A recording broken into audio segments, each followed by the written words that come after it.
लोकभिरामं रणरङ्गधीरं राजीवनेत्रं रघुवंशनाथं कारुण्यरूपं करुणाकरं त्वं श्रीरामचन्द्रं शरणं प्रपद्ये। मनोजवं मारुततुल्यवेगं जितेन्द्रियं बुद्धिमतां वरिष्ठं वातात्मजं वानरयोद्धमुख्यं श्रीरामदूतं शरणं प्रपद्ये। श्री श्री सीतारामचंद्राय नमः। श्री गुरुभ्यो नमः।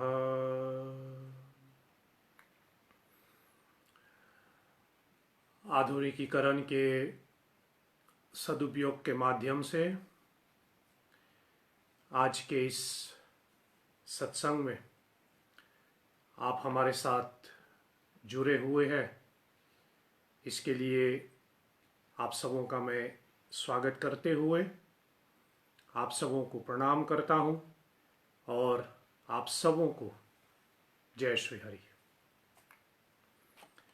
आज की ये जो सत्संग हम लोग चला रहे हैं, इसका विषय मैंने पहले भी सूचित किया हुआ था। महाराज दशरथ के रानियां, इसको केंद्र बना करके परम पूज्यपाद गोस्वामी तुलसीदास जी की रामचरितमानस अथवा कुछ एक दो अन्य ग्रंथों को आधार बना करके थोड़ा इस पहलू पे हम ध्यान दें। चलिए आज के इस सत्संग को हम प्रारंभ करें, आज की संवाद को हम प्रारंभ करें और महाराज दशरथ के रानियों के विषय में हम लोग कुछ सात्विक तात्विक चर्चा कर सकें। सर्वप्रथम मैं आपको यह बताना चाहूंगा कि रामचरितमानस में परम पूज्यपाद गोस्वामी तुलसीदास जी महाराज ने महाराज दशरथ जी का परिचय देते हुए तुलसीदास जी ने बताया, स्वयं भू मनु अरु शतरूपा जिनते भय नर सृष्टि अनूपा। गोस्वामी महाराज कहता है कि स्वयं भू मनु और शतरूपा, उनकी पत्नी शतरूपा, जिससे सारे सृष्टि की उत्पत्ति हुई, और उसी मनु महाराज के द्वारा जो सृष्टि की उत्पत्ति हुई और उसी मनु महाराज के हम वंशज माने जाते हैं, इसलिए हम अपने आप को, या फिर जैसे कहे, हम लोग मनुष्य कहलाते हैं अथवा मानव कहलाते हैं। जिस प्रकार भगवान श्री राम रघुवंश में आए तो भगवान राम को हम राघव कहते हैं, भगवान श्री कृष्ण यदुवंश में उत्पन्न हुए तो वो यादव कहलाते हैं। उसी प्रकार हम सभी जो है मनु महाराज के वंशज माने जाते हैं। इस कारण हेतु हम अपने आप को मानव कहते हैं। परम पूज्यपाद तुलसीदास जी महाराज कहते हैं कि स्वयं भू मनु और उसकी पत्नी शतरूपा, यह दोनों जो है बहुत भारी तपस्या करते हैं, परमात्मा की चिंतन करते हैं, परब्रह्म की, जैसे कहे, परब्रह्म के ऊपर ध्यान लगाते हैं। बालकांड में तुलसीदास जी ने बहुत विस्तार से इसकी चर्चा की है, मैं उसमें लंबा नहीं जाऊं। लेकिन मनु और शतरूपा जब तपस्या करते हैं परमात्मा की, तब उस समय भगवान जब प्रकट होते हैं, परब्रह्म परमेश्वर आदि पुरुष जब प्रकट होते हैं मनु और शत्रुपा के सामने, तो भगवान उनसे कहते हैं कि वरदान मांगे। और मनु और शत्रुपा कहते हैं कि आपके समान, आपके जैसा कोई हमारा पुत्र बने, कोई हमारा पुत्र हो। लेकिन फिर भगवान कहते हैं कि मेरे जैसा तो है नहीं दुनिया में, मैं तो जैसे कहे वन विदाउट ए सेकंड, इसलिए फिर मैं स्वयं आपके यहाँ पुत्र के रूप में जन्म लूंगा। फिर तुलसीदास जी महाराज वर्णन करते हुए कहते हैं कि अपनी तपस्या को पूर्ण करने के बाद जितने अवधि बचा जीवन का, उसको व्यतीत करने के पश्चात मनु शत्रुपा जो है आगे चल करके स्वर्ग में निवास करते हैं, गोस्वामी जी लिखते हैं। फिर उसके बाद गोस्वामी जी कहते हैं, हो यहु अवध भुआल तब मैं होब तुम्हार सुत। गोस्वामी जी कहता है वरदान देते समय परमात्मा, जैसे कहे the supreme eternal being, Manu और शत्रुपा को यह वरदान देते हैं, हो यहु अवध भुआल तब, कि हे मनु महाराज, जब आप अयोध्या के, अवध के राजा बने, तब उस समय मैं आपके पुत्र के रूप में आपके यहाँ अवतार लूंगा। तो वो यही महाराज दशरथ के रूप में इस धरती पे अवतार लेते हैं। तो महाराज दशरथ का परिचय ऐसा तुलसीदास जी ने दिया। फिर थोड़ा कथा के हिसाब से हम लोग कहें तो ऐसा कहें कि महाराज दशरथ जो है वह अजा, मतलब जैसे कहें महाराज अजा और रानी इंदुमती के संतान माने जाते हैं। जो रघुवंश के, आप पूरी रघुवंश का वो जैसे कहे वो उसकी पूरी वंश का एक एक राजा का अगर हम लोग गिनती में लेके करें, द फैमिली ट्री जिसको हम कहें, तो उसमें अजा, महाराज अजा और इंदुमती के पुत्र के रूप में महाराज दशरथ की जन्म होते हैं। फिर कहीं यह वर्णन भी होता है कि महाराज दशरथ जो है वह द्रोण वसु नामक एक ब्राह्मण की अवतार माने जाते हैं, ऐसा भी कहीं उल्लेख किया गया है। लेकिन विषय हम लोग जैसे कहें महाराज दशरथ की पत्नियों का, उनकी रानियों की मैं चर्चा कर रहा हूं, सो इसको थोड़ा आगे बढ़ाए। महर्षि वाल्मीकि जी की रामायण अनुसार, महर्षि वाल्मीकि के रामायण अनुसार, वाल्मीकि रामायण की अयोध्या कांड की सर्ग 34 पर ऐसी चर्चा हुई। महर्षि वाल्मीकि जी ने ऐसी वर्णन किया कि जब रामचंद्र जी वन के लिए प्रस्थान कर रहे हैं, उस समय महाराज दशरथ जो है राम को विदा देने के लिए सुमंत्र से निवेदन करते हैं कि आप मेरे सभी रानियों को बुला करके, मैं सबको साथ में लेकर के जैसे कहे राम को विदा दूं।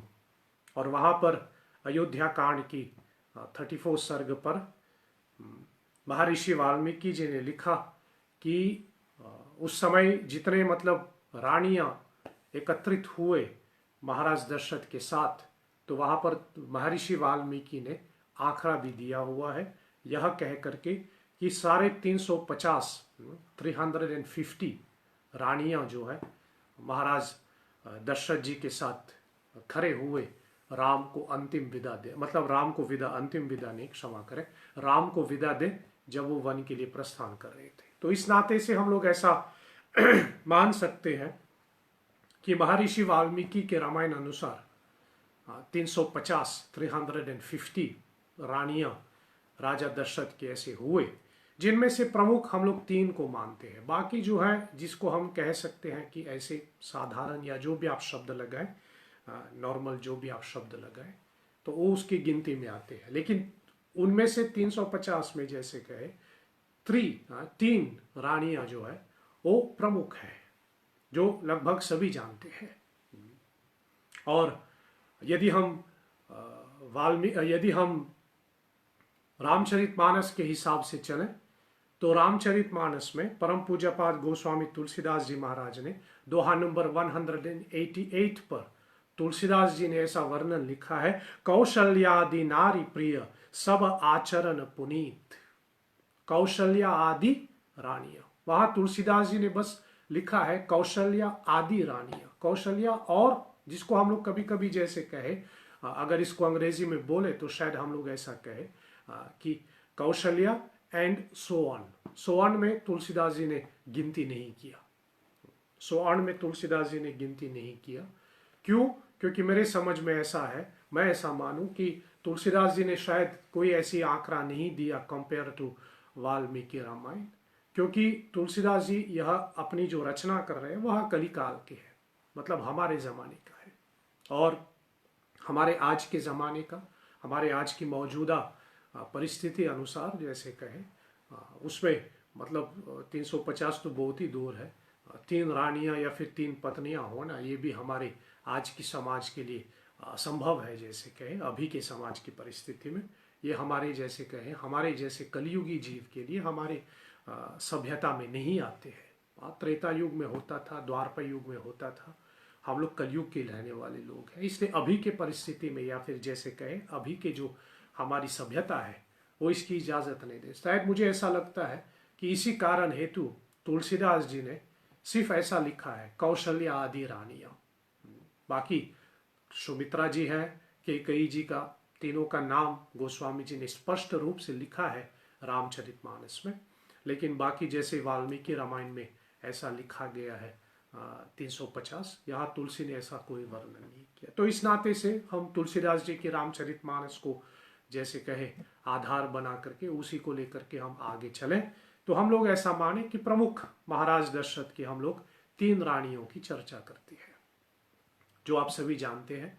सर्वप्रथम देवी कौशल्या, फिर उसके बाद देवी कैकेयी, और फिर उसके बाद देवी सुमित्रा, जो महाराज दशरथ के 3 रानियां हैं। तो चलिए इन तीनों रानियों को थोड़ा संक्षेप में 1 घंटा के इस सत्संग के अंतराल में ही समय अनुसार थोड़ा संक्षेप में इन तीनों रानियों की मैं चर्चा करूं। और तुलसीदास जी ने लिखा भी है, कौशल्या आदि नारी प्रिय सब आचरण पुनीत। महाराज दशरथ के तीनों रानियों की आचरण जैसे कहे, उनकी बिहेवियर, उनकी चाल चलन जैसे कहे, उनकी रहन सहन, तुलसी ने लिखा है सब आचरण पुनीत, पवित्र है। पुनीत का मतलब है पवित्र। तीनों रानियों की आचरण बड़ी पवित्रता है। और कहीं बालकांड में ही तुलसीदास जी ने लिखा कि पति अनुकूल, तीनों जो है वो पति अनुकूल रहते हैं, मतलब पति के आदर देते हैं, पति को सम्मान देते हैं, राजा दशरथ को सम्मान देते हैं, और उनके अनुकूल, उनकी मतलब जैसे कहे, उनकी कहे अनुसार जहाँ पर, यद्यपि जहाँ पर गलत तो नहीं, लेकिन जहाँ लगे कि महाराज दशरथ सही नहीं जा रहे तो वहाँ पर उनको बताते भी तो है। लेकिन सभी तीनों रानियां जो है राजा दशरथ के साथ जो है चलते थे और उनके मतलब कहे अनुसार चलते थे। इसलिए तुलसी ने लिखा सब आचरण पुनीत, तीनों के आचरण जो है बड़ी पुनीत है। और सबसे पहली या फिर जैसे कहे सबसे बड़ी जो है वह देवी कौशल्या है। थोड़ा इसकी हम चर्चा करें। और सबसे मतलब महारानी के पद में बैठे थे देवी कौशल्या, अयोध्या की महारानी के पद पे विराजमान थे। और ऐसे तो ऐसा वर्णन हुआ है कौशल प्रदेश की वो राजकुमारी थी, मतलब कौशल प्रदेश से ब्याह करके अयोध्या है। कौशल प्रदेश जिसको आज के आधुनिक भारत में हम लोग छत्तीसगढ़ के आसपास में उसको मतलब मानते हैं, ऐसे छत्तीसगढ़ के आसपास में पड़ता है। और कौशल प्रदेश की मतलब लड़की, कौशल प्रदेश की राजकुमारी है कौशल्या, इसलिए उसका नाम शायद कौशल्या पड़ा। और उनके पिता का नाम था सुकौशल और माँ का नाम था अमृत प्रभा। और सुकौशल की पुत्री होने के नाते वह कौशल्या कहलाई। और ऐसा भी माना जाता है कि वह अदिति यानी कश्यप मुनि के पत्नी अदिति के अवतार भी माने जाते हैं, और जहाँ कश्यप मुनि को भी राजा दशरथ के अवतार माने जाते हैं। सो अदिति के अवतार के रूप में यह कौशल्या जी राजा दशरथ की रानी बने, ऐसा भी उल्लेख किया गया है। बाकी तो आप ये भी जानते हैं, इसमें तो बोलने की कोई ऐसी आवश्यकता नहीं। उसी के माध्यम से या फिर यूँ कहे कौशल्या और महाराज दशरथ के माध्यम से ही परब्रह्म परमेश्वर जो है वो पुत्र के रूप में जैसे कहे जो व्यापक है वह व्यक्ति के रूप में, एक पुत्र के रूप में, जैसे कभी कभी हम लोग कहते भी है जो सारे जगत के बाप है, जो सारे जगत के पिता है, वो पुत्र बन करके आते हैं ऐसे दाम्पत्य से। ऐसे दाम्पत्य के द्वारा, दशरथ और कौशल्या के द्वारा वह जो है ऐसे दाम्पत्य से जगत के पिता पुत्र बन करके उनके यहाँ जन्म लेता है। महाराज दशरथ के तीनों रानियों में से माता कौशल्या को सबसे, जैसे कहे, सबसे the most pious, she was the most pious. Pious का मतलब क्या है? थोड़ी ज्यादा पूजा पाठ, थोड़ी ज्यादा साधना, थोड़ी ज्यादा स्पिरिचुअलिटी की तरफ में यह ज्यादा थी। और माना जाता है कि देवी कौशल्या जो है वह भगवान शंकर की अनन्य भक्त था। मतलब भगवान शंकर की परम भक्त माने जाते हैं। वह भगवान शिव की बहुत आराधना करते थे और स्वभाव से बहुत सरल स्वभाव, जो आदमी साधना में लगे रहता है उनका सरल स्वभाव तो है ही।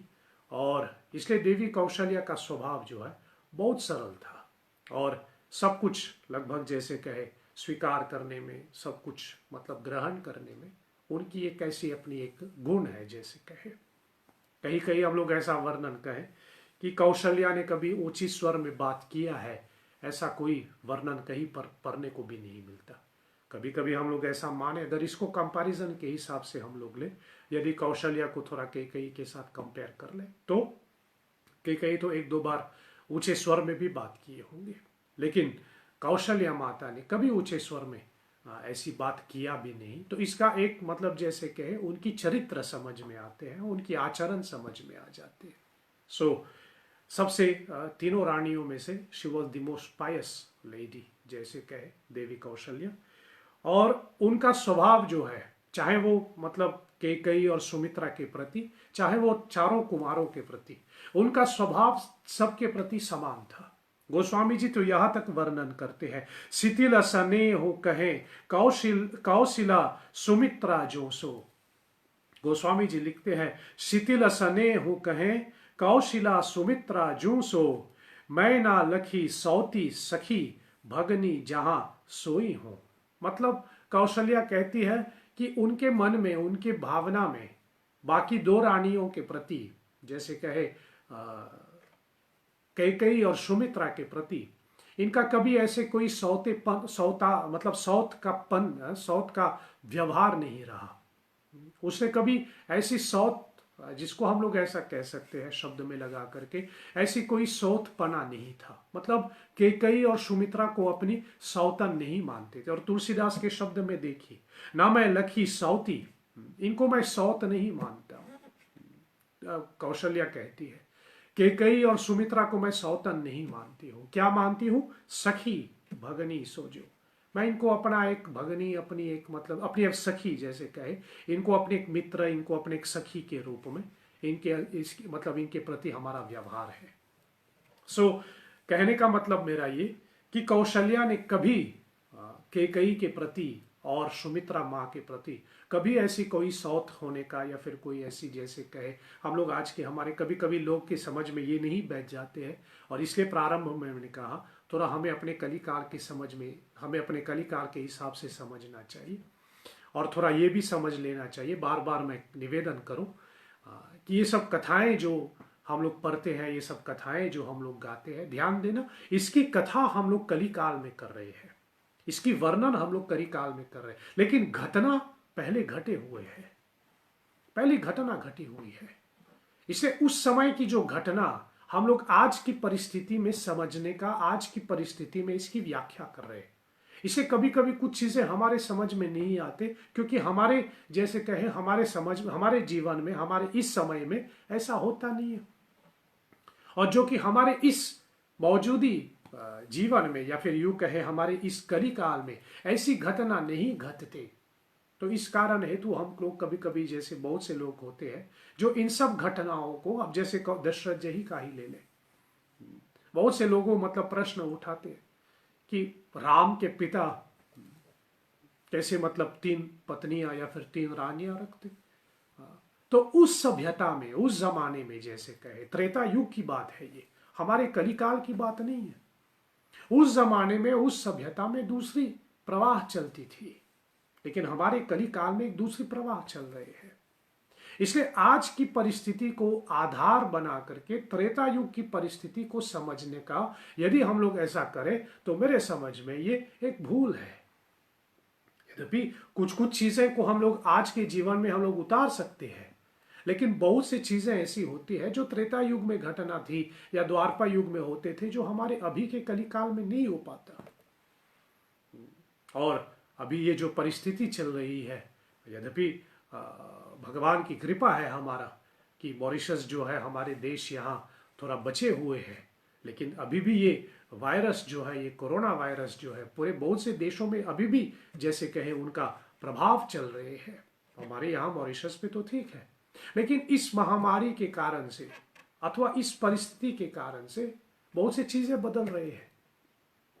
कुछ एक दो सप्ताह पहले हम किसी से बात कर रहे थे, तो फिर मतलब एक चर्चा उसमें, मतलब बहुत एक अच्छी विचार उसमें आया कि हम लोग अपने ज़माने में, मतलब हम लोग की अभी जो परिस्थिति है, या फिर जैसे कहे इस वायरस से पहले, मान लो 3-4 साल पहले जो अभी हमारी परिस्थिति है, या ऐसे गिन मान के चलो एक 20-25 साल पहले की हम बात कर रहे हैं, फॉर द लास्ट 20 ईयर्स जैसे हम लोग कहें, फॉर द अभी के परिस्थिति में, मतलब हमारे समय में फॉर द लास्ट 20 ईयर्स जैसे मैं कह रहा हूँ, जब हम लोग बात करते हैं कि हमारे गांव में, हमारे घर में शादी होता है, तो हम कुछ गिने चुने लोगों को बुला लेते हैं, पूरे गांव को नहीं बुलाते, मतलब सबको न्योता नहीं देते हैं, मतलब जिनको न्योता दे तो वो न्योता दे। लेकिन जब हम बात करते हैं आज से 50 साल पहले, आज से मतलब जैसे कहें 100 साल पहले, जब हमारे पूर्वज लोग थे उस जमाने का, जब शादी होते थे, तो उस जमाने में जब शादी होते थे गांव में, तो क्या होता था, पूरे गांव आते थे और पूरे शादी जो है 1 सप्ताह तक चलती थी। संडे से लेकर के पूरे नेक्स्ट वीक के संडे तक पूरे सप्ताह भर चलती थी, और पूरे गांव को जुटा लेते थे, पूरे गांव आते थे, और जिस घर में शादी थे पूरे गांव उस घर में रोज भोजन करते, रोज आना जाना रहता, पूरे मतलब उस पूरे गांव जो है उसमें जुट जाते थे।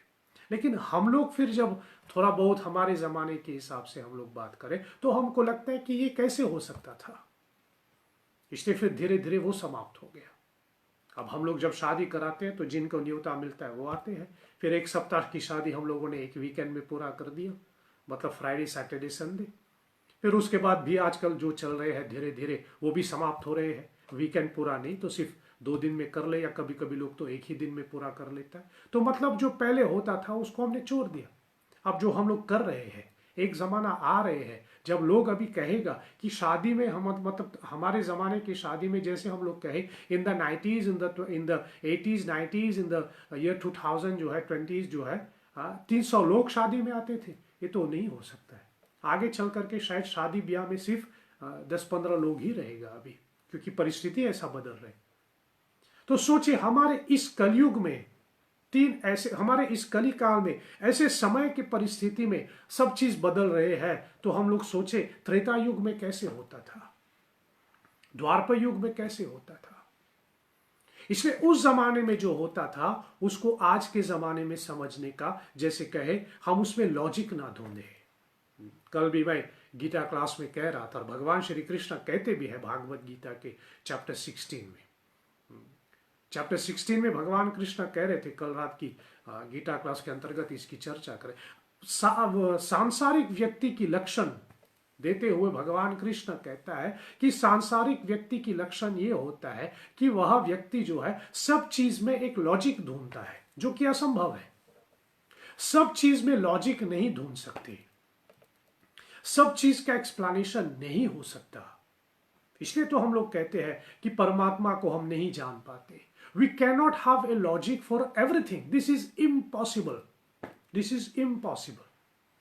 कुछ कुछ चीजें जो है हमें अपने बिलीफ, हमें अपने विश्वास के आधार पे स्वीकार कर लेना चाहिए। सो जो घटना त्रेता युग में घटी, जो घटना द्वापर युग में घटी, हम उसको आज के कलयुग में लॉजिक मत ढूंढना। इसलिए ये प्रश्न मत उठाइए कि महाराज दशरथ के 3 रानियां थे, कैसे होता था, क्या यही मर्यादा था ना, उस जमाने में दैट वाज अलाउड। इसलिए फिर धीरे धीरे धीरे धीरे ये सब जो है परिवर्तित होते आ रहे हैं, और हमारे आज की परिस्थिति में हम लोग एक पत्नी एक पतिव्रत को मानते हैं, जिसका आदर्श भगवान राम ने स्थापित किया, ध्यान देना, Lord Ram, he was the last, या फिर जैसे कहे he came, the supreme person came on this planet in the form of Lord Ram, ताकि मनुष्य को जीने का सरीका दे दे। जीवन कैसे जिया जाता है यह राम से सीखना है। मैं भगवान कृष्ण की आलोचना ना करूं, लेकिन जीवन कैसे जिया जाता है ये कृष्ण से नहीं सीख पाएंगे, क्योंकि कृष्ण इंसान के रूप में नहीं था, वो तो साक्षात परमात्मा था। कृष्णास्तु भगवान स्वयं। अब कृष्ण गोवर्धन उठाते थे, क्या हम लोग गोवर्धन उठाने का प्रयास करें? ये तो नहीं हो सकता। इसलिए कृष्ण अवतार जो है वो मनुष्य जीवन के लिए, जैसे कहे हमारी आध्यात्मिकता के लिए है। बिल्कुल, कृष्ण ने जो सूत्र दिया हुआ है वो this is for the spiritual life of a human being, this is a spiritual life of human being. लेकिन हमारे जीवन, हमारी जैसे कहे हमारी day to day life, our daily life should be based on the ideology of Lord Ram. हमारे दैनिक जीवन जो है रामचंद्र के, भगवान श्री राम जी के दिनचर्या के साथ चलना चाहिए।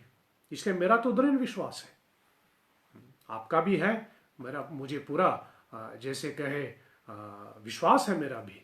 लेकिन जैसे कहे शायद कुछ लोगों के लिए मुश्किल लगेगा, लेकिन मेरा दृढ़ विश्वास है रामचंद्र जी ने अपने जीवन के कार्यकाल में जो भी सिद्धांत अपनाए हैं, all the principles, all the regulations तो नहीं कहेंगे, लेकिन all the ideology, all the principles, all the belief that Lord Ram practised through his life, वो हम लोग भी कर सकते हैं।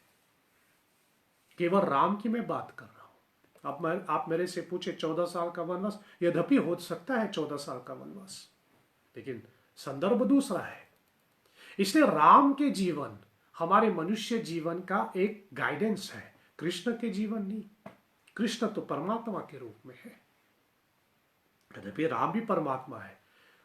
राम और कृष्ण के अवतार को समझने के लिए यह समझना है कि राम जो है वो इंसान के लिए है, नर के लिए है, और कृष्ण का अवतार नारायण के लिए है। नर के रूप में हमें क्या करना है, और वही नर जब नारायण को देखता है तो क्या करना है, ये कृष्ण सिखाते हैं।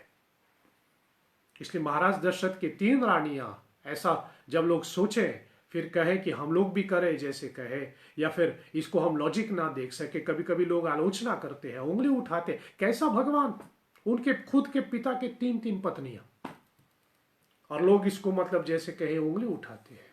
लेकिन समझना चाहिए वो त्रेता युग है, हमारे कलिकाल नहीं। सो महाराज दशरथ के 3 रानियों में से कौशल्या कभी अपनी दोनों मतलब जैसे कहे दशरथ की दोनों बाकी 2 पत्नियां कैकेयी और सुमित्रा, उनके साथ कभी सौत का व्यवहार नहीं करते थे, उनको सखी मानते हैं, जो कि शायद आज के हमारे इस कली काल में थोड़ा मुश्किल हो सकता है, इसलिए आज के हमारे जमाने में नहीं बैठ पाता। सो सौते मतलब सौतपना जैसे कहे, उसने कभी अपनी रानियों के साथ नहीं किया, मतलब बाकी रानियों के साथ नहीं किया। और ऐसा भी मुझे कहने दे कि कौशल्या ने कभी अपने 4 कुमारों में सौतेले मां होने का उसने कभी व्यवहार नहीं किया। जितना वो राम को अपना पुत्र मानते थे, उतना ही भरत को भी अपना पुत्र मानती थी, उतना ही लक्ष्मण जी को भी अपना पुत्र मानती थी, और उतना ही शत्रुघ्न को भी अपनी पुत्र मानते थे। उसने ना कैकेयी और सुमित्रा के बीच में भेदभाव किया, और ना ही 4 कुमारों के प्रति भेदभाव किया। दोनों के प्रति उनका सामान्य जैसे कहे एक समान व्यवहार रहा। और जैसे कहे एक हम लोग यह भी ले सकते हैं, जब महाराज दशरथ की मृत्यु हो जाती है और स्वयं महाराज दशरथ ने जो राजपाट भरत को सौंप दिया था, तो उस समय भरत राजपाट लेने के लिए मना करते हैं, लेकिन महारानी Kaushalya she insisted at that time कि नहीं, भरत को राजगद्दी संभालना चाहिए। एट फर्स्ट कोई स्वीकार नहीं कर रहा था कि मतलब भरत जो है वो राजा ना बने, क्योंकि वचन तो यही दिया है दशरथ जी महाराज ने।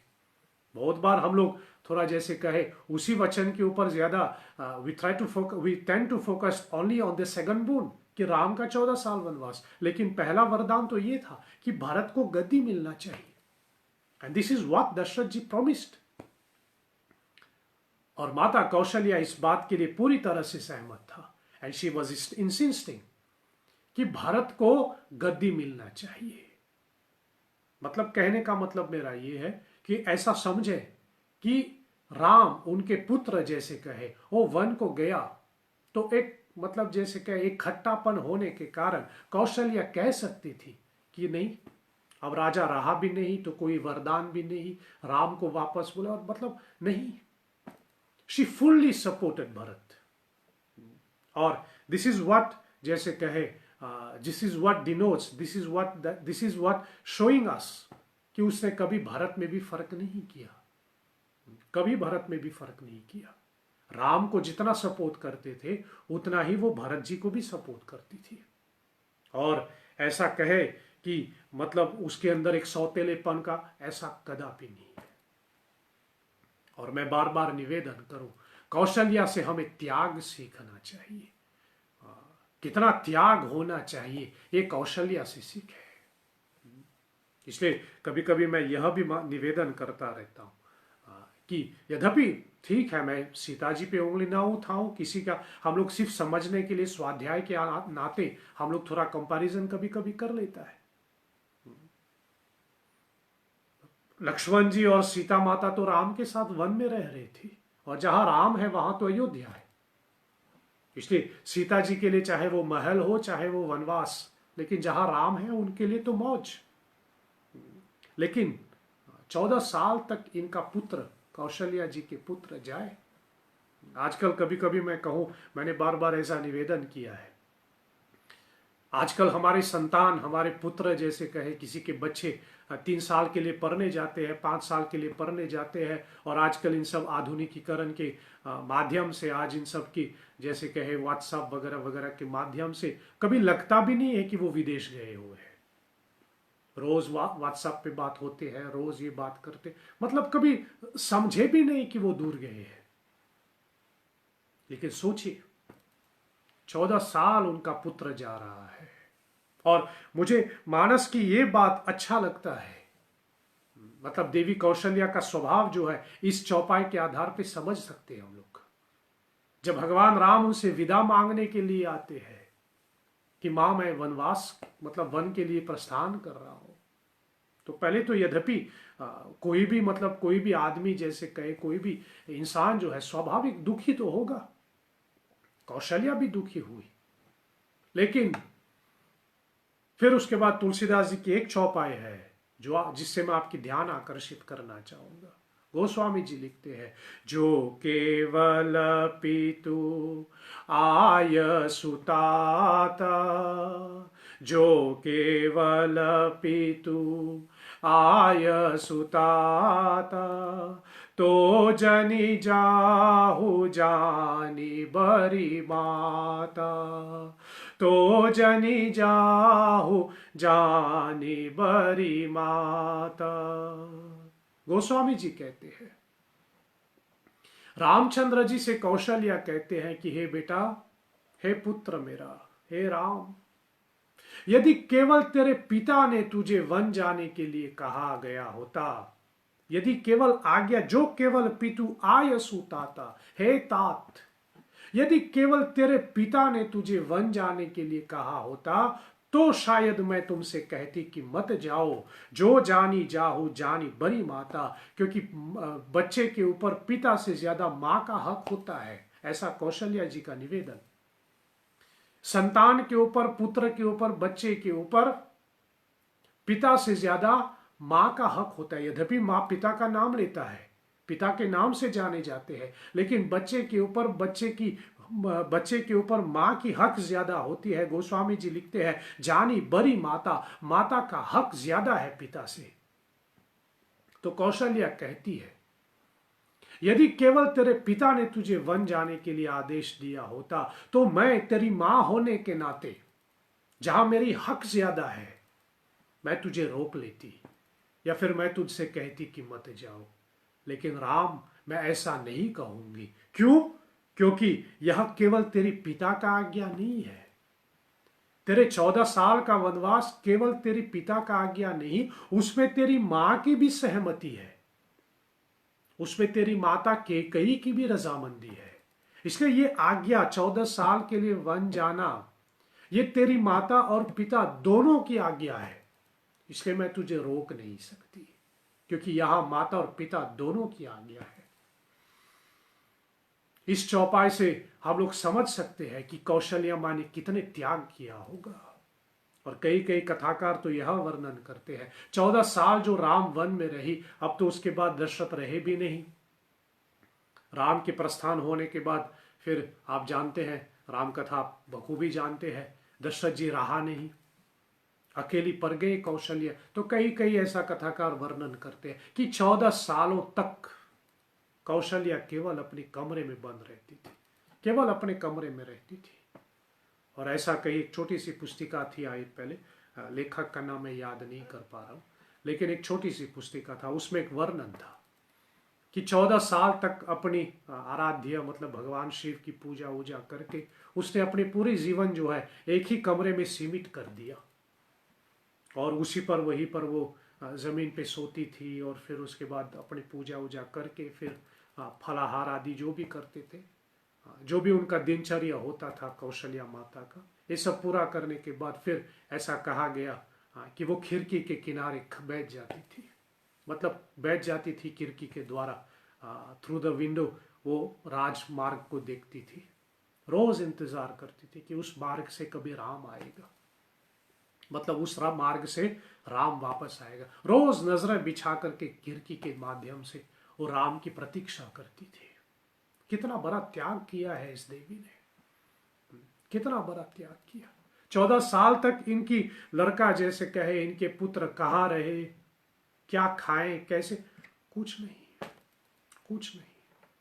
और कौशल्या माँ को जब खबर हुई, या फिर कौशल्या माँ ने जब सुनी कि सीता माता जो है वो राम के साथ जा रही है, तो उस समय कौशल्या माता ने सीता के ऊपर आशीर्वाद देते हुए बड़ी प्रसन्न हुए।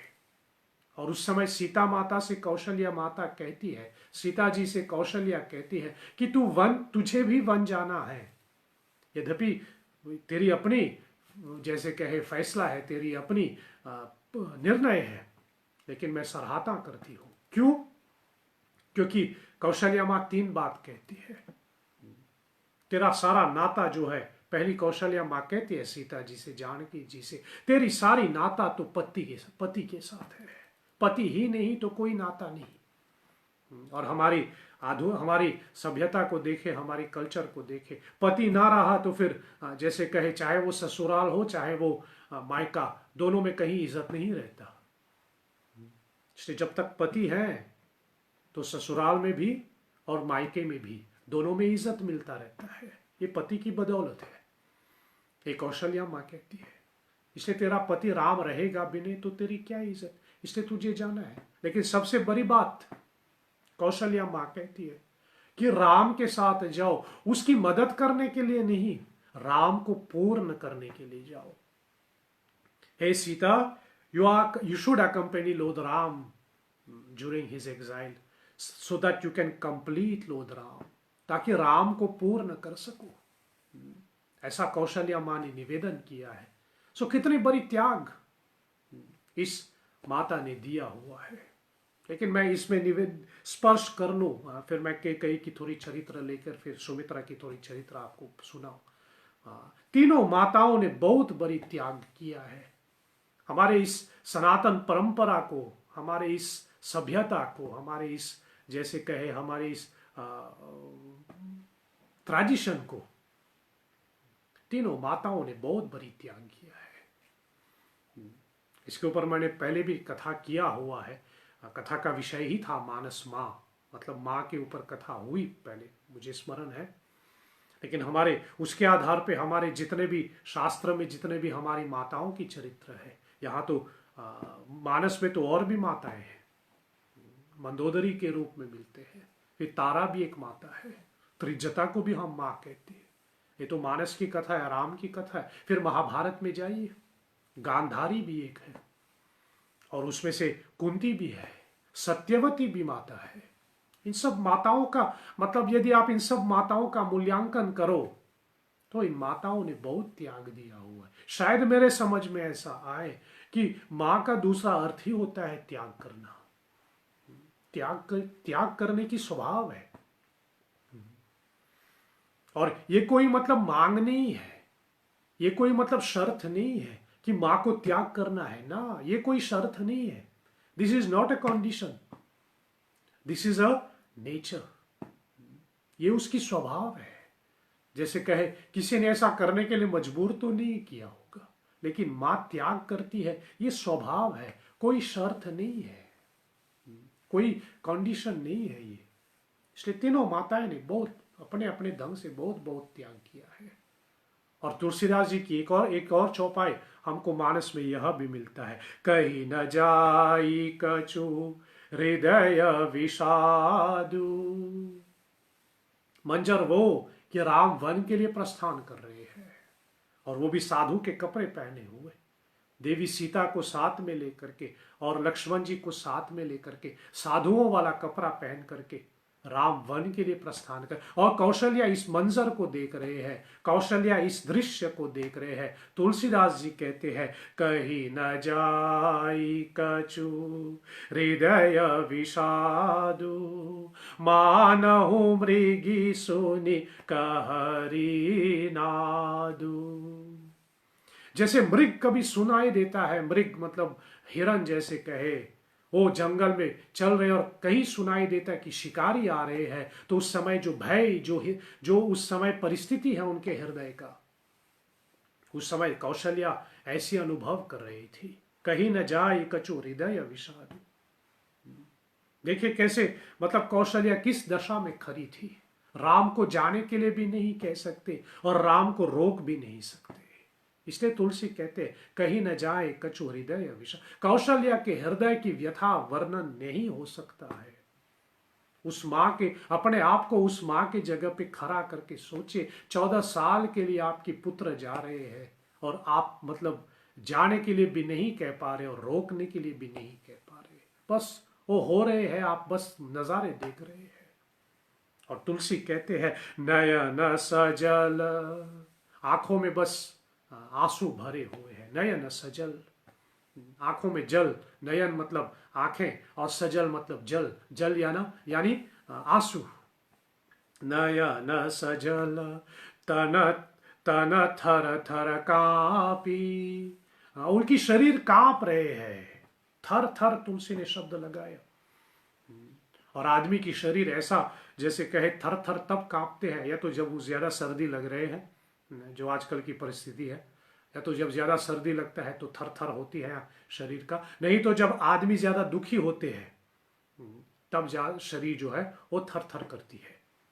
तो गोस्वामी जी कहते हैं, नयन सजल थन थर थर कांपी, माँ जही खाई मीन जनु मापी। जैसे कोई मछली एक मछुआरे के जाल में फंस करके तड़प रही है, ऐसी कौशल्या उस समय तड़प रही है जब राम को जाते हुए देखते हैं।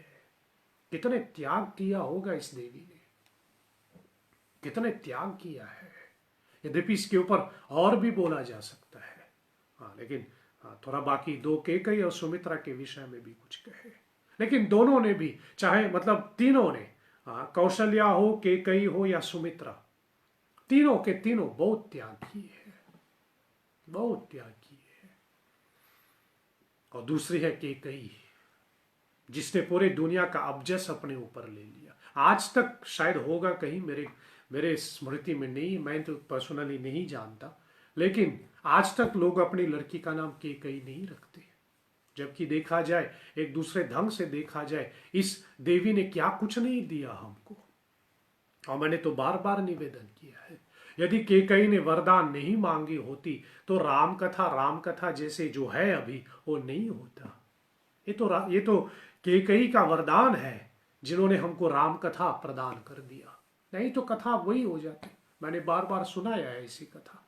दशरथ जी के मन में आया राम को राजा बनाने के लिए, वो कल सुबह राम का राज्य अभिषेक कर लेते, फिर थोड़ा राम राज्य अभिषेक की, या फिर यूं कहे राम राज्य की थोड़ी वर्णन होती और कथा समाप्त।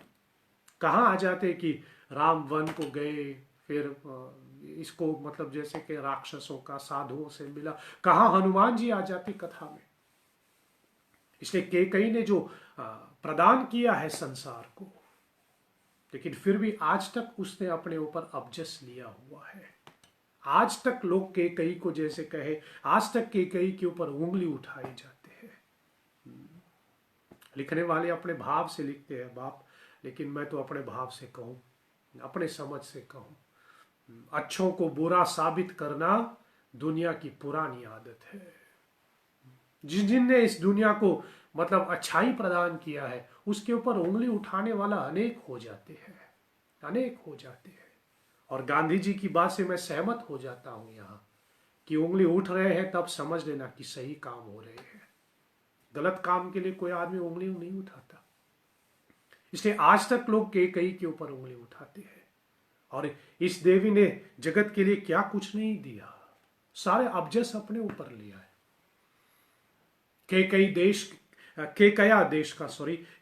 देश की राजकुमारी थी, इसलिए उसका नाम केकई पड़ा। उनके पिता अश्वपति, इनके दो मतलब जुड़वा थे, लेकिन एक लड़का एक लड़की, कभी होता है ना जुड़वा लड़का लड़की हो, तो इनकी जुड़वा थी, एक लड़का लड़की। और लड़का का नाम था युद्धजीत और दूसरी लड़की का नाम थे केकई। और कहा जाता है, जैसे मैंने आपको बताया अभी, कौशल्या के लिए शी वॉज द मोस्ट पायस, केकई के लिए हम लोग कहें तीनों रानियों में she was the most beautiful, सबसे सुंदर वही थी। और ये भी हम लोग कहीं का कभी एक संदर्भ ये भी मिलता है, यद्यपि वो दूसरे रानी थे लेकिन उम्र में सबसे छोटी थी, मतलब सुमित्रा से भी छोटी थी, इसलिए राजा का थोड़ा ज्यादा लगाव था उनसे। भगवान महाराज दशरथ उनसे थोड़ी ज्यादा प्रेम ज्यादा करती थी। महाराज दशरथ की लगाव थोड़ा ज्यादा था केकई के प्रति। और उनको मतलब जैसे कहे अपने ससुराल में अयोध्या में और केकया देश में, दोनों में उनकी चलती थी। मतलब she had full support from her in laws as well as from her father's side. इसलिए कथा में तो आती है कि भरत जी अपने नाना के घर गए, आप राम कथा जानते हैं कि भरत अपनी नाना के घर गए, ऐसा यहाँ मानस में तुलसी वर्णन पूरा विस्तार से नहीं होता, लेकिन वाल्मीकि रामायण में तो पूरी कथा आ जाती है, कैसे उनकी मतलब केकई के मायका में शादी ब्याह था युद्धजीत का आदि आदि, तो न्योता देने आ जाते। तो राम लक्ष्मण नहीं जा पाया, मतलब पूरे के पूरे 4 कुमार नहीं जा पाया, तो युद्धजीत ने कहा कि कम से कम भरत को तो भेजो। और भरत और शत्रुघ्न को लेकर के वो गई अपने नाना के घर। तो केकई मतलब शायद ऐसा कहें कि पूरी राम कथा में मात्र केकई की मायके की चर्चा होती है, कौशल्या की मायके की चर्चा राम कथा में नहीं होता, सुमित्रा का भी नहीं, लेकिन केकई की मायके की चर्चा होती है राम कथा में। सो शी हैड फुल सपोर्ट अपने इन लॉज का और अपने मायके के तरफ। और जैसे कहे केकई का मतलब 3 चीजें हम लोग स्मरण में रखते हैं हमेशा। एक तो उन्होंने देवासुर संग्राम में जब राजा दशरथ देवताओं की तरफ से लड़ रहा था एक युद्ध में, तो माता केकई ने उनकी प्राणों की रक्षा की। कहा जाता है कि उसके रथ जो है वो पहिया गिरा तो केकई ने उसको अपना हाथ लगा करके उसको कंट्रोल किया हुआ, ऐसा कुछ वर्णन। तो जैसे कहे in short, at certain point in time she was there to rescue the life of her husband Dasharath, और उसी के बदले में दशरथ ने उनको 2 वरदान दिए कि मांग जो तुझे चाहिए। फिर उस समय केकई ने कहा समय आने पर मैं मांगू। और जैसे मैंने कहा शायद मात्र माता केकई की मायके की बात होती है, और उनके मायके से एक तो मैंने आपको युद्धजीत की बात कहा, और दूसरे आप जानते हैं मंथरा जो है वो केकई के मायके से आई थी, जिसको हम लोग कभी कभी कहे जब केकई ब्याह करके आए तो मंथरा जी उनके साथ आए। Manthara, she was accompanied by Manthara, so Manthara was there always to support her. है तो बहुत सुंदर, है तो बहुत शक्तिशाली, शी वॉज वेरी पावरफुल, लेकिन जैसे कहे थोड़ी मन बहुत चंचल थी, शी वॉज इजिली इन्फ्लुएंस्ड, उनकी मन बहुत चंचल थी, इसलिए वो तो जैसे कहे मंथरा के बाद में आ गई, मंथरा ने उसकी बुद्धि फेर ली। और फिर कथा तो आप जानते हैं, भरत जैसे संत को उन्होंने जन्म दिया। भरत जैसे संत जो है उसी कई माँ के द्वारा से इस धरती पे मतलब जैसे कहे जन्म लेते हैं। और हम लोग तो यह भी मानते हैं she was the one who love the Lord Ram the most, वो रामचंद्र जी से बहुत ज्यादा प्रेम करते थे। और एक प्रसंग मुझे बहुत अच्छा लगता है। हाँ, एक प्रसंग यहाँ आ जाए, यद्यपि तुलसीदास जी के रामचरितमानस में भी नहीं आता, हाँ, और कई वाल्मीकि रामायण में भी इसकी चर्चा नहीं, लेकिन थोड़ा कभी कभी कहे लोक कथाओं में इसको पढ़ने को मिलता है। एक कथा मुझे बहुत अच्छा लगता है। हम लोग सब मतलब जैसे कहें कि 14 साल के लिए राम का वनवास मांग लिया वगैरह वगैरह, तो हम लोग उसी को लेकर के कहीं पर बहुत बार उंगली उठाते रहते हैं। लेकिन कभी कभी एक एक दो ऐसी कथाएं आ जाती है जो मुझे लगता है कि उसमें हमें कई की त्याग समझ में आते हैं। एक कथा तो ये भी कहती है कि एक बार रामचंद्र जी जो है, फिर अपने शादी के पश्चात मतलब विवाह के बाद रामचंद्र जी कई माता अथवा तीनों माताओं से कहते हैं, केवल कई की बात नहीं, तीनों माताओं से कहते हैं कि मैं जिस अवतार के लिए, जिस प्रयोजन के लिए मैंने अवतार लिया है, अब उसको पूरा करने का समय आ गया। इसलिए अब मुझे यहां से वन जाने के लिए जो है कुछ ऐसा करना पड़ेगा। और जो सबसे भारी, जो कि राम से सबसे ज्यादा प्रेम करती थी केकई, इसलिए इस जिम्मेदारी का सबसे बड़ा भार केकई ने उठाया और अब जस अपने सर पे ले लिया कि उसने राम को वनवास कर दी। लेकिन लोग कभी कभी जैसे कहे इसके ऊपर नहीं देखते कि ये केकई की ममता है, और उसने राम की मदद करने के लिए, जैसे कहे राम की परियोजना के परब्रह्म की परियोजना को पूरा करने के लिए उसने बलिदान दिया हुआ है। इतना बलिदान इस देवी ने भी दिया। केवल कौशल्या, यद्यपि कौशल्या की बलिदान का सराहना करूं, लेकिन इस देवी ने भी बहुत बड़ा बलिदान दिया है। परमात्मा के करने के पीछे जैसे कहे सामान्य जन जो है वो नहीं जानते हैं। और जब हम नहीं जानते हैं कि परमात्मा के हमारे मतलब जीवन में जो भी घटना घट रहे हैं, जो भी हमारे जीवन में होता है, उसको उसके पीछे जो कारण है वो हम नहीं जानते, तो हम कोसते रहते हैं भगवान को। कभी भगवान को कोसते हैं, कभी अपने माता पिता को कोसते हैं, कभी अपने भाइयों बहनों को कोसते हैं, कभी अपनी इसको कोसते हैं, कभी हम लोग दूसरों को कोसते रहते हैं कि तेरी वजह से ऐसा हुआ, तेरी वजह से। लेकिन हम नहीं जानते कि इसके पीछे क्या है। और उसमें से एक भरत भी था। भरत नहीं जानते कि केकई ने उनके मतलब केकई ने राम के लिए क्या किया, और उसने केकई से नाता तोड़ दी।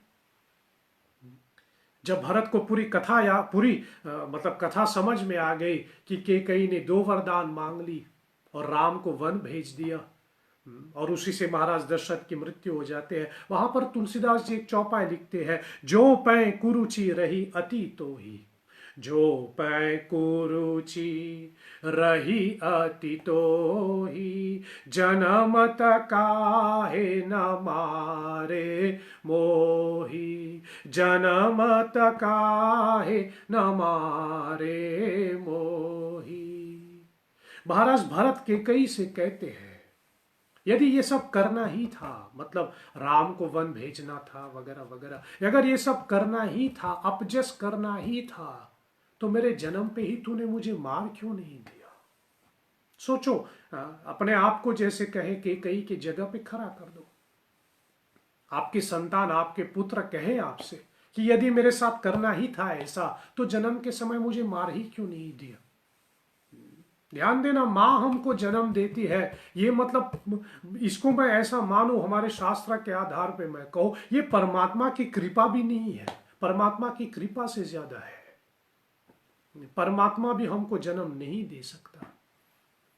ये केवल मैं बार बार निवेदन करता रहता हूं, बार बार निवेदन करता। ये जो हमारे शास्त्र ने कहा कि मां हमारी परमात्मा से भी ज्यादा है, यद्यपि गुरु की महिमा भी है, लेकिन ये जो शास्त्र ने कहा कि मां की महिमा ज्यादा है, क्यों? क्योंकि जो मां करती है जन्म देने के लिए, वो परमात्मा भी नहीं करता। परमात्मा के लिए आसान ये हो जाते हैं, ईश्वर के लिए आसान ये हो जाता है कि प्रकट कर ले, बस 1 मिनट में हो जाएगा।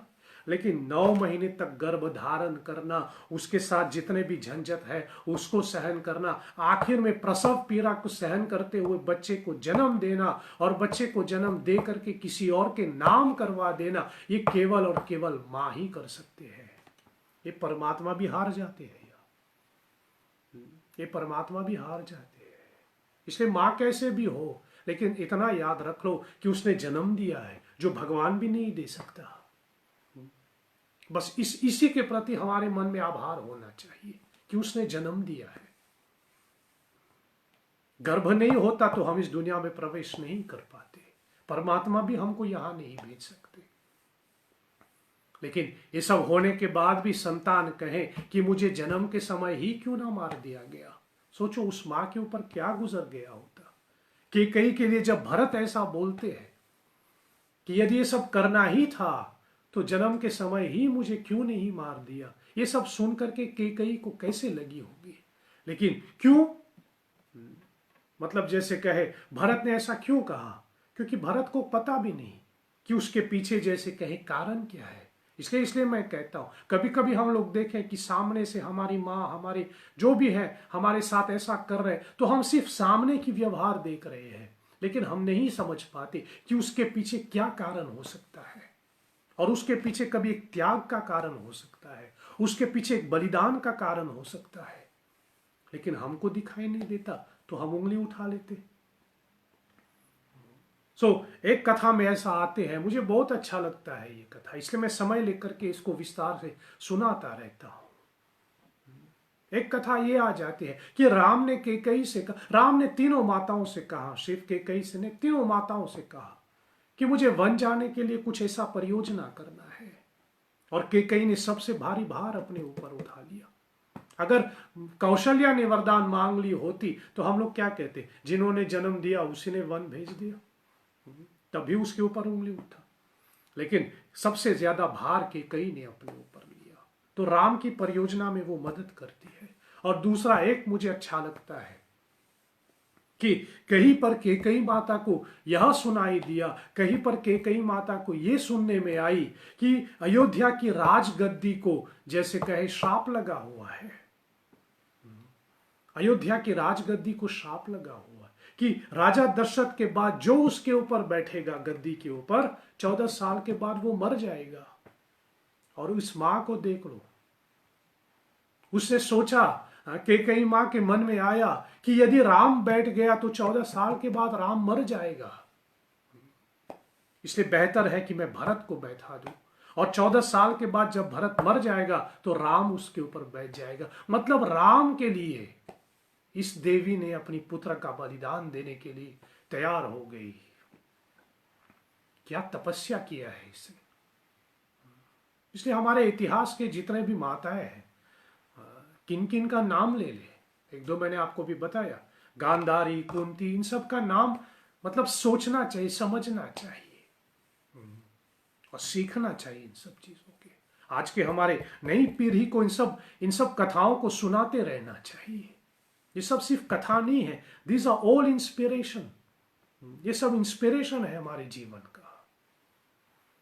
तो कहीं सच में भरत, कहीं सच में कौशल्या सोचती है, कहीं सच में 14 साल के बाद राम मर ना जाए, इसलिए उसने भरत के लिए गद्दी मांग ली। बोले भरत मर जाए कोई बात नहीं, लेकिन राम नहीं मरना चाहिए। इतना बड़ा परित्याग। भरत ने तो उसके साथ सारा नाता छोड़ दिया था, सारा नाता तोड़ दी भरत ने, लेकिन फिर भी राम के लिए कैकेयी ने पूरी अबजस अपने ऊपर ले लिया। इतना अबजस कि आज तक हम लोग कैकेयी पे उंगली उठाते हैं, आज तक कैकेयी पे उंगली उठाते हैं। इसलिए कैकेयी माता ने जो करनी जैसे कहे, जो उसने मतलब जैसे कहा, जो भी किया, उसके पीछे कारण क्या है वो समझ लो।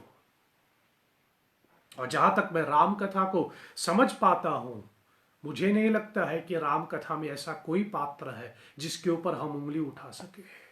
राम कथा की हर एक पात्र जो है, राम कथा की हर एक, चाहे जिसको हम विलेन कहें, जिसको हम सही कहें, जो भी कहे, लेकिन राम कथा की हर एक पात्र राम के भक्त थे। राम कथा की हर एक पात्र राम के लिए अपना पूरा जीवन निछावर करने वाले लोग थे। फिर चाहे वो कौशल्या हो, चाहे वो कैकेयी हो, चाहे वो सुमित्रा हो। सुमित्रा के लिए क्या कहो बाप, समय हो गया इसलिए संक्षेप में कहूं। वैसे भी शास्त्र में ज्यादा उसकी चर्चा होती भी, मतलब ज्यादा इंफॉर्मेशन नहीं मिल पाती। सुमित्रा जो है वो काशी के राजकुमारी थी, काशी जिसको हम बनारस कहते हैं। सुमित्रा काशी की राजकुमारी थी। जहां कौशल्या को हम कहते हैं she was the most pious, Kaikeyi was the most beautiful, Sumitra के लिए समझ लो she was the most intelligent, बहुत बुद्धिमान थी, इतना बुद्धिमान थी कि वो महाराज दशरथ के राज कार्य में जैसे कहे मिनिस्ट्रियल वर्क्स में भी उनकी मदद करती थी। और एज एन एडवाइजर वो कभी कभी महाराज दशरथ को राजपाट के लिए कुछ एडवाइस दिया करती थी, इतने बुद्धिमान थी। और उनके माध्यम से लक्ष्मण जी और शत्रुघ्न जो है वो इस धरती पे आते हैं। दोनों बहुत उच्च कोटि के पात्र हैं, दोनों उच्च कोटि के पात्र हैं। और सुमित्रा जो है बराबर जैसे कहे राम के लिए उसने अपने पुत्र का बलिदान दे दी, राम के लिए उसने अपने पुत्र का बलिदान दे दी।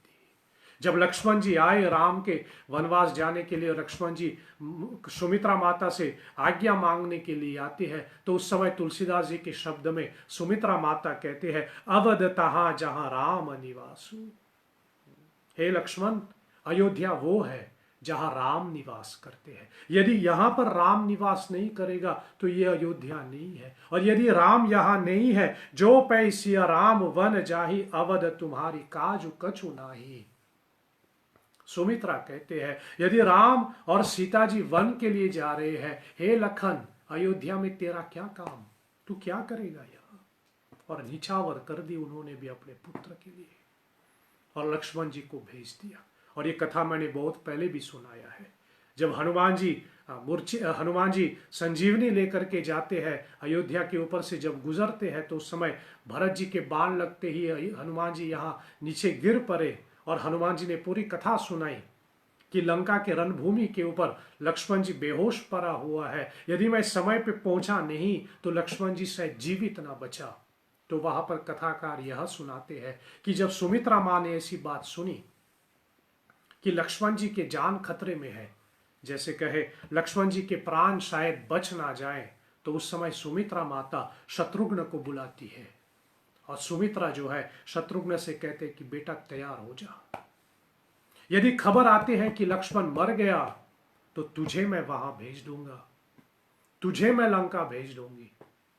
लक्ष्मण मर जाए तो मर जाए, लेकिन राम की सेवा रुकना नहीं चाहिए। भगवान ने मुझे दो संतान दिए हैं, एक को तो मैंने भेज दिया, अगर वो मर गए कोई बात नहीं, मेरे पास मेरा दूसरा संतान है, तुझे भी भेजने के लिए मैं तैयार हूं। ऐसा त्याग किया इन माताओं ने। और राम की सेवा रुकना नहीं चाहिए, ऐसा सुमित्रा का निवेदन है। कुछ भी हो जाए राम सेवा नहीं रुकना चाहिए, और शत्रुघ्न को तैयार करती है।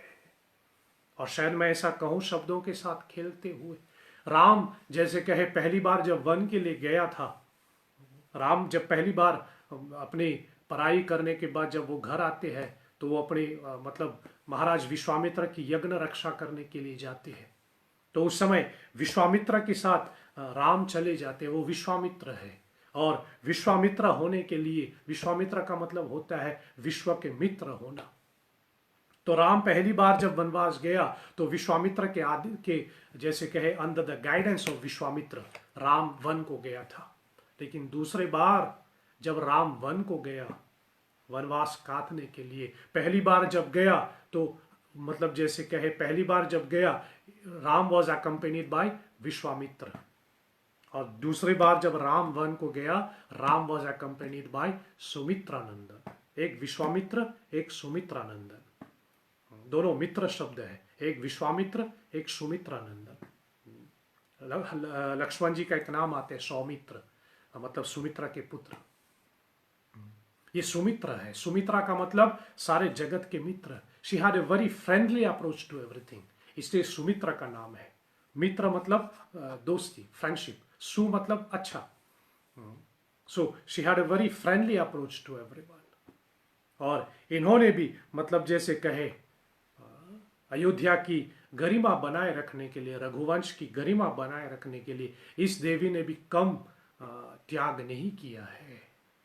और उन्होंने भी जैसे कहे मतलब राम के कार्य को निभाने के लिए, राम के कार्य को सफल करने के लिए उन्होंने भी मतलब पूरा योगदान दिया। और इन तीनों माताओं से एक चीज मैं आज की हमारी आधुनिक समाज के लिए कहना चाहूंगा, यद्यपि माँ अपने बच्चों के प्रति कैसे व्यवहार करते, यद्यपि ये तो शास्त्र में भरा पड़ा हुआ है, लेकिन एक सास को अपनी बहू के कैसे व्यवहार करना चाहिए, ये कभी कौशल्या, कभी कैकेयी और कभी सुमित्रा से सीख ले। वाल्मीकि रामायण में या फिर आनंद रामायण में भी इसकी चर्चा होती है कि सुमित्रा कैसे हरदम उर्मिला को सपोर्ट करती थी। सुमित्रा कैसे हरदम उर्मिला के साथ मतलब उनको जैसे कहें उनकी मतलब उनको सपोर्ट देती थी। और कौशल्या भी कितना सीता जी को सपोर्ट करती थी, कैकेयी माँ कितने मांडवी को सपोर्ट करती थी। इसलिए हमारे रामचरितमानस ने आज की समाज के लिए सब कुछ दिया हुआ है, बस हमें थोड़ा समझना चाहिए और हमें इन सब कथाओं से थोड़ा अपना इंस्पिरेशन लेते रहना चाहिए। चलिए आज की सत्संग को मैं विराम दूं। आप लोग इतने समय तक रहे, थोड़ा 1 घंटा से ज़्यादा समय हो गया, लेकिन आप लोग बड़े भाव से सुन रहे हैं, इसलिए फिर और कुछ सुनाने का अवसर भी मिलता रहता है। सो माता देवी कौशल्या, देवी कैकेयी और देवी सुमित्रा, ये तीनों त्याग की मूर्तियां हैं, या फिर ये तीनों जो है sacrifice, they are the personified form of sacrifice. और राजा दशरथ की इन 3 रानियों को नमन करते हुए आज के सत्संग को सारी माताओं का उनके माध्यम से इनको समर्पित करता हूँ। और इन माताओं से आज भी हम लोग सीख सकते हैं और आज भी हम इनकी जीवन से इंस्पायर हो सकते हैं। इस विचार के साथ आज की सत्संग को मैं विराम देता हूँ। आप इतने समय तक मेरे साथ बने रहे, इसके लिए आप सबों को कोटि कोटि धन्यवाद। आप हमारे साथ जुड़े रहिए। अगला सत्संग कब होगा हम आपको फेसबुक के माध्यम से ही सूचना देते रहेंगे। चलिए विराम लेते हैं। अंत में हम सब मिलकर के कहें, अच्युतम केशवम राम नारायणम कृष्ण दामोदरम वासुदेवम हरिम श्रीधरम माधवम गोपिका वल्लभम श्री जानकी नायकम श्री रामचंद्रम भजे। जय जय जय हनुमान गोसाई, कृपा करहु गुरुदेव की नाई। सत्यम शिवम सुंदरम, ओम शांति शांति शांति। ओम श्री श्री सीतारामचंद्रार्पणमस्तु। नमः पार्वती पते, हर हर महादेव शंभो। आप सबों का बहुत बहुत धन्यवाद। अगले सत्संग तक आप मुझे इजाजत दीजिए। जय श्री हरि।